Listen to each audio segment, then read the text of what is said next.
तत्कालीन सर संघ चालक श्री गुरुजी ने सभा में उपस्थित सभी से एक स्वयंसेवक का परिचय कराते हुए कहा, आप में से कईयों ने डॉक्टर हेडगेवार जी को नहीं देखा होगा। अगर आप बाला साहब देवरस को देखेंगे तो आपको सामने डॉक्टर हेडगेवार खड़े नजर आएंगे। बाला साहब देवरस का वास्तविक नाम मधुकर दत्तात्रेय देवरस है। उनका जन्म मार्गशीर्ष शुक्ल पंचमी के दिन वर्ष 1915 में हुआ था। वे संघ स्थापना समय के स्वयंसेवक थे। डॉक्टर हेडगेवार के सानिध्य ने उनमें राष्ट्रभक्ति कूट कूट कर भरी थी। बाला साहब उस समय 58 वर्ष के थे जब श्री गुरुजी चल बसे। आरएसएस के सर संघ चालक का दायित्व उनके कंधों पर आ गया। जब संघ पर 2 बार प्रतिबंध लगे, पहला 4 जुलाई 1975 में जब कांग्रेस सरकार ने देश पर आपातकाल थोपा और दूसरी बार वर्ष 1992 में। परंतु दोनों विषम परिस्थितियों में उन्होंने स्वयंसेवकों को न डिगने दिया। उनके नेतृत्व में संघ कार्य निरंतर आगे बढ़ता रहा। 1975 में उन्हें गिरफ्तार कर यरवदा जेल भेज दिया गया, जिससे संघ को भंग किया जा सके।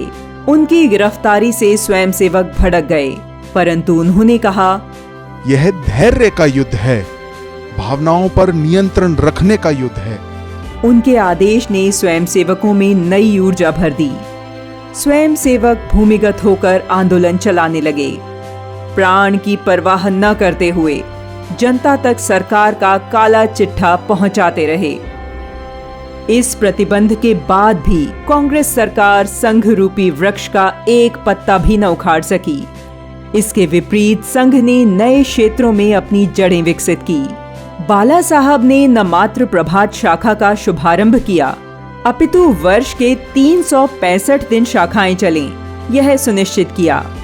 वे कहते थे, एक आदर्श शाखा वही है जहां से बड़ी संख्या में युवा समाज की सेवा करने तथा अपना पूर्ण समय राष्ट्र कार्य को समर्पित करने के लिए आगे आए। बाला साहब देवरस को छुआछूत से सख्त नफरत थी।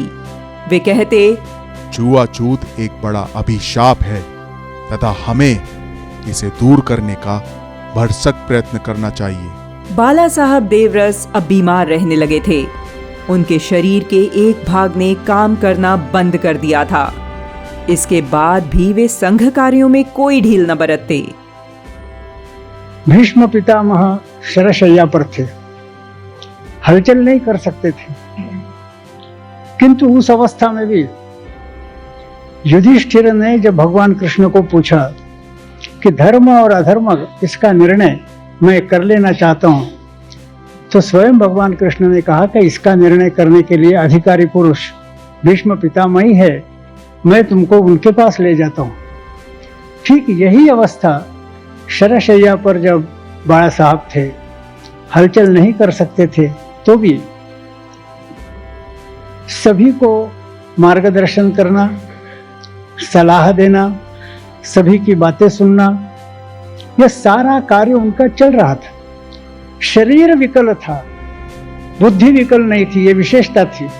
एक साक्षात्कार में उनसे पूछा गया कि लोग आपको सांप्रदायिक कहते हैं, जिसका सटीक उत्तर देते हुए उन्होंने कहा, हिंदू सेक्युलर ही हो सकता है, क्योंकि उसकी शिक्षा ही ऐसी है, उसके धर्म की, उसके रिलीजन की, जो भी कहना है इसको कहो, कि वो सेक्युलर रह सकता है। सेक्युलरिज्म ये शब्द आया यूरोप में से, क्योंकि पोप जब इतना पावरफुल था यूरोप में कि सारे क्रिश्चियन राज्यों के ऊपर उसका ही शब्द फाइनल माना जाता था। तो जिनको ये बात पसंद नहीं थी, उन्होंने फिर से सेक्युलर शब्द का उपयोग करना शुरू कर दिया। हम तो पहले से ही सेक्युलर रहे, दूसरे कुछ रह ही नहीं सकते। असाधारण प्रतिभा के धनी, कुशल संगठनकर्ता, विषम परिस्थितियों को अवसर में बदलने वाले संघ के भीष्म पितामह बाला साहब देवरस के विचार आज भी प्रेरणा देते हैं। उनका व्यक्तित्व संघ की कार्यशैली में आज भी झलकता है।